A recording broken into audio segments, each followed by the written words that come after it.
the idea evolved into when I started doing drawings, exteriors combined with interiors. So there'd be a vine growing out of a computer, you know, or a leg with only one, a stool with only one leg, and just things became more surrealistic. And all of a sudden, my drawing that was so mundane and so run-of-the-mill just got really exciting, you know, when I added the element of chance. Because as I drew my drawings, and recombined them, it was more an investigation than a creation. So, you know, chance is a big element in art these days, and so that's where that work comes from. So now I'll show you how to do your own recombinant drawing. But really, what I want to focus on is basics of composition, so that you can make a nice finished drawing tonight. And these are my idea of composition, which is very peculiar. And then we're going to go over different types of mark makings that you can make. So if you see on your desk, there's only one color. So we're not, the only way we're going to convey the message, our pictorial message, is through mark making. So we have to use as many different devices as we can. So we're going to go over my types of mark making. And then finally, I'm going to explain to you what all those papers are about and how to use them. So that's the three parts, and we're going to try to get through that quickly. And then once we get started, we can discuss it again. And just tell me if you have any questions along the way. So basics of composition, focal point, variety and spacing, unity, background, a number of elements. First of all, focal point. I try to make sure that there's a focal point, even though my drawings and paintings are usually quite busy. There is a focal point. There is a point where a place where I want to make emphasis on. And so you guys should try to make sure that your drawing has a certain place where you want to draw the attention of the observer. And usually, you know, if you're a beginner, you tend to put it in the center. So we're going to not, you know, try to look like pros. So put it off a little bit to a side. And also include elements that lead up to the focal point, that assist in leading your eye to the focal point. Then we want to have variety of elements and variety in the spacing. So if you do it too regular, the observer can, it's not going to be interesting. So we have to try to make a variety in the sizes and the spacing of the elements. Like when you do a still life, right? You have big elements and small elements, and try to make a nice composition. Okay, so don't have too much variety. If it gets too busy, then you lose your observer, and you don't have a successful drawing. So this is all pretty abstract until you start working on it, and then it starts making sense. So that's why I wanted you to have a printed version of it. The way you hold your elements together is you need a background. And since we're only using line with no color, we should add like a horizon line that would anchor the elements onto the page and lead to the edges. And so that's a good way to do it. There's many ways. I usually do a horizon line, which can be the edge of a table if it's a still life, or the ocean horizon. And don't put it in the middle, because then that cuts the drawing in half. So try to offset it up or down.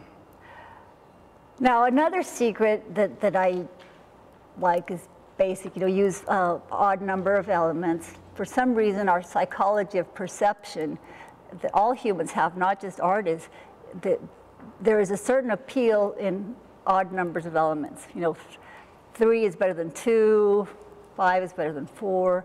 That just makes more interesting a drawing. And right? Yeah. Have you noticed that? Yeah. Yeah. Yeah. There's a gentleman, Arnold Arnheim, that I don't know if you've probably read about him. He studies the psychology of visual perception, and it's amazing. Through different cultures, there's elements that cause people to react in similar ways, even though they don't speak the same language. There's the universal language of vision. What is his last name again? Arnheim I've never heard of it, but is Art of Visual Perception is one of his books. how do you spell his last name? Arnheim. Okay, thank you. And they're very interesting books because they're objective. It's an objective way of talking of what we consider subjective. Many times people think art is so subjective, it's whatever you like, but it's really not. You know, when we see a horizontal line, people from any culture will tend to calm down. Mm-hmm. If we see diagonal lines, it alerts us. So that translates, you know, if you see a hurricane, things are flying sideways. Or if you see a mountain, you know, a triangle resting over its wide base, it's reassuring. If we see it upside down, it's toppling. So those are all the tools that an artist uses to create a painting, depending on what you want to cause. If you want to cause unrest, or if you want to alert, you know, or just give a feeling of calmness. And, you know, different colors do different, have different results. Okay, so here's another tip. When you put your elements, try to either overlap them or separate them. If you put them next to each other, it's kind of visually, it's bothersome. So just remember, this is to do my recombinant drawing. This is not a general way of drawing. And so now we're going to go over a few of the types of mark making. There's hatching, cross-hatching, scumbling, and stippling. These are the ones that I use. And so first, hatching. Let's find parallel lines that fill an area and give the illusion of value. So if you can see there's 3 examples of it. You can do them lighter or stronger. And then there's cross-hatching. So that gives a little more darkness, and you can give volume, the illusion of volume when you do that. And then, can you see them okay on the screen? Yeah. And then scumbling, which is varied directions and shapes build up texture and value.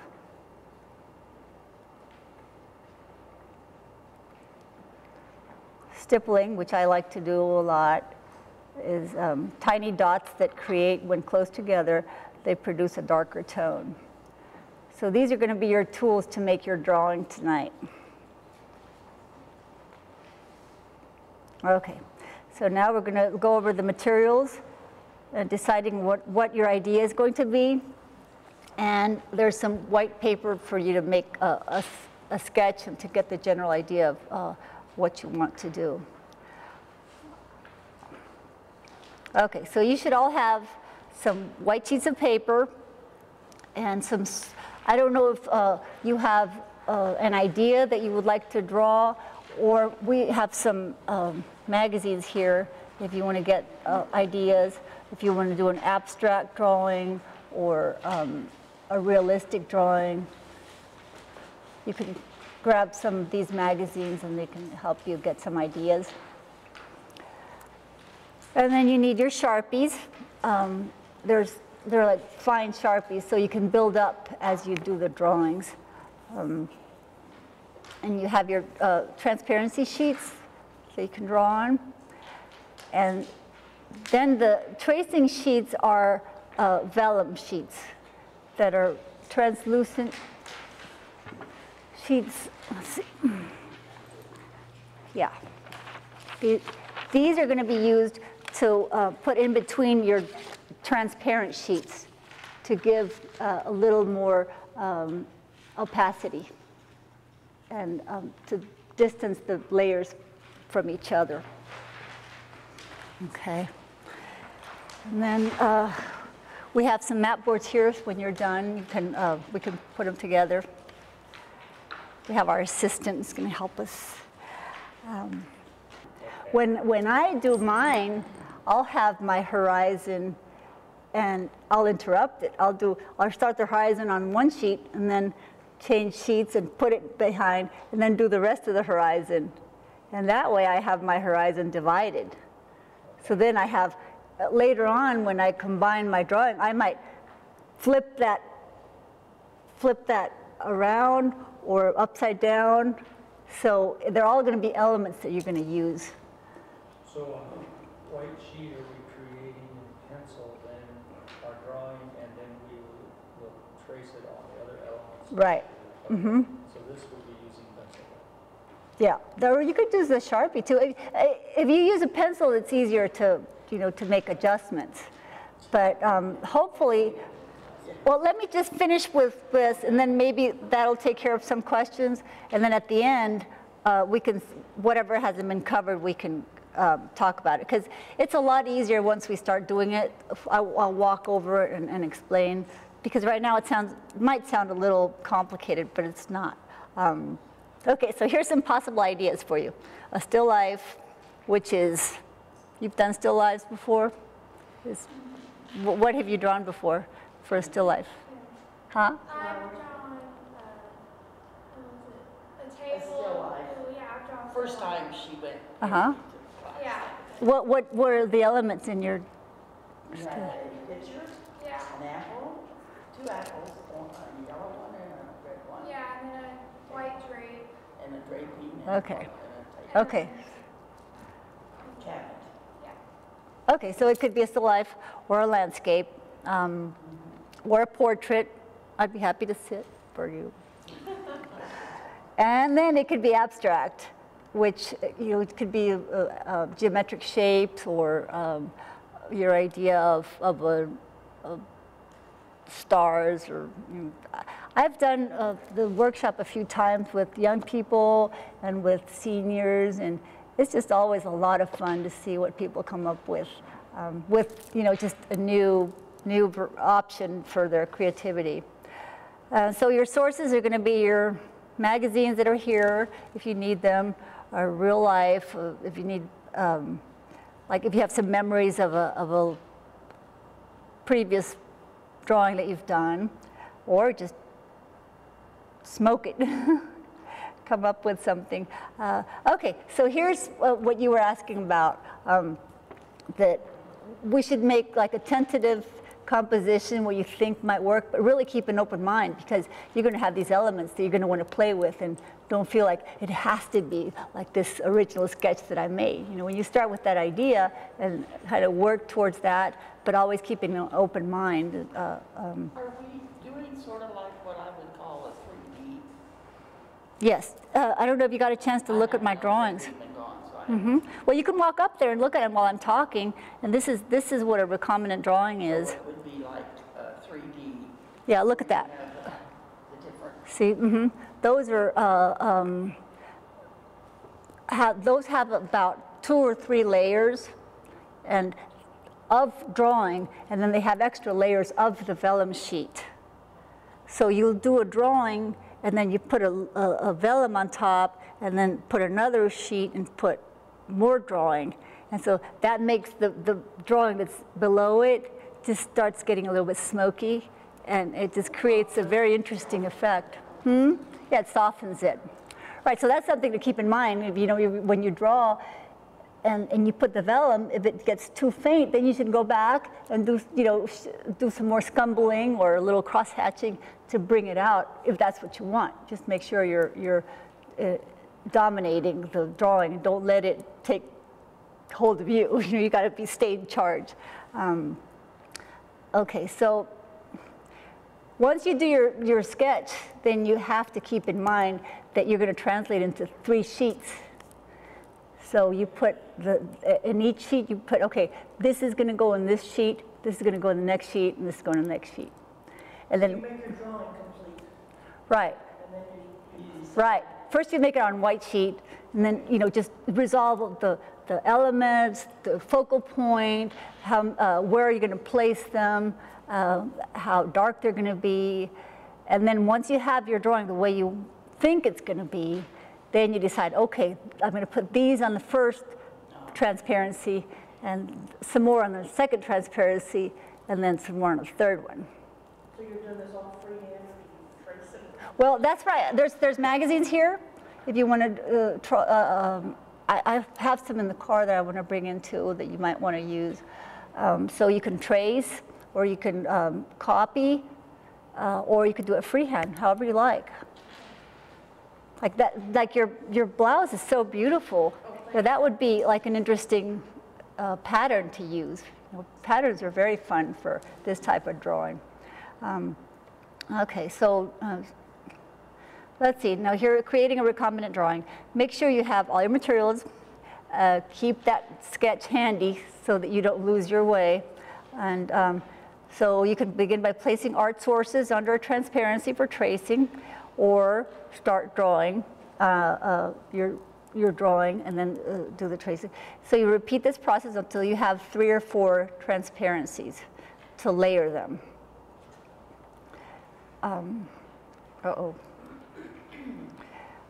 Okay, so then you combine the transparencies in different order or angle until you're satisfied. So once you have your transparencies, try to not worry too much about your original sketch. You know, then you have a sheet, and if you're not happy with it, you could flip it, or you could turn it upside down, or you could angle it. So you really need to have an open mind to recombine what you have.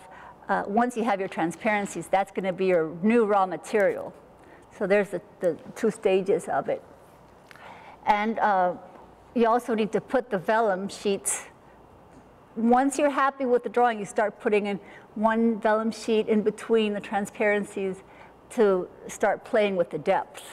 Sometimes I'll use 2 sheets of vellum together between drawings because I want it, I made the lines are too dark, so I use that extra sheet of vellum to soften it. And okay, so then. Do we use a pencil on No, right, just Sharpies on that. Yeah. Yeah, once you use the Sharpie, you're committed. But there's more sheets here, so no need to worry. Okay, okay, and then once you're done, place the finished recombinant drawing behind a mat board with a white sheet of paper for backing. And then you enjoy. So let's get on with it. That's where the fun begins. Right. Or you'll go like this, you know. Right. And so it really gets to be a lot of fun. And it stops being just one more realistic drawing. All of a sudden it gains this depth and yeah, interest to it. Because as an artist, it's totally the opposite of being an engineer or being a mathematician. Right. You know, when you're a CPA, it all has to add up. It all has to be objective. Right. And in art, it's all about surprising. That's when you get the attention of the viewers, is when you're logical up to a point. And then people, well, what did he do? You know, it's not, that's not cool. And that's what makes a cool art piece, that they can't figure it out. That keeps them coming back for more. I'll combine different drawings. And so there'll be a big element of chance. When, like, Yeah, I read that, Allie. right, It's so, just different drawings. right, so there's a lot of planning, but then there's a lot of abandonment and a lot of, okay, now I got these elements, and I start, You have bits and pieces right, that just didn't work, but you lay them aside, and then it's like one day it's, oh Yeah. yeah, where's that? right? Okay. Just a couple months ago, I got an invitation from a gallery in Michigan for a show called Circles. And they said, the only thing you just have to keep in mind is circles. So you can, like what you do, you don't draw like circles. So it either, she said, you can make a round painting, or you can use circles in your painting, whatever. Just keep circles in mind. So I went to Hobby Lobby and had them cut out a round mat board for me. And I got all my leftover drawings. And I started playing with it. And it was so fun because I had always had angles, you know, corners. And so this was a lot of fun. And I just used leftover pieces to make it.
Which a lot of times people will try to make a painting with pencil, and that's just not a good idea. So she really used all the elements that I suggested. She tried the stippling, and I kind of forced her to do the horizon because I asked her where was her focus, and she said she wanted to have the focus around this area. This piece is another beautiful rendition. She was very unhappy with it because she wanted the Eiffel Tower on this side, and it was on this side. So I just flipped the whole thing over. Is that what you want? He goes, yeah.